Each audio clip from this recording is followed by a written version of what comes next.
तर good morning मित्रांनो, कसे आहात तुम्ही सगळे. तर मित्रांनो, आज रविवार असल्यामुळे जरा उशिरा उठलो होतो. मग मागं गेलो, खोंडाला वैरण टाकली आणि कडबा घेऊन घरी आलो. आणि आज लाईट नसल्यामुळे कुठे काय चालत नाही, त्यामुळे आता कडबा चिरला आणि टाकलं सगळ्या जनावरांना. मग इथं रेडकांना बी टाकला आणि म्हशीला बी टाकला. आणि आज रविवार असल्यामुळे आज आपली ड्युटी तुम्हाला तर माहिती आहे, दर रविवार ड्युटी आपली असते म्हशीकडे. मग म्हशीकडे जायचं होतं. मग सगळं उरकिलं, वैरण बिरण टाकली, आंघोळ केली आणि म्हशी घेऊन निघालो तळ्याकडे जाणार होतो.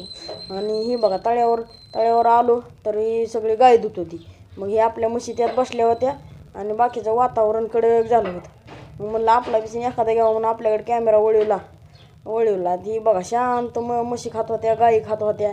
मग एका ठिकाणी बसून व्हिडिओ काढावं म्हणलं. मग आता ह्यो व्हिडिओ काढताना ह्या टायमाला असं वाटलं की कधी आईनं आपा एकदाची रानात नाही ती आणि कधी मी घरला जातोय, असं झालं होतं. फायनली आईनं आपा 5:30 वाजता आली.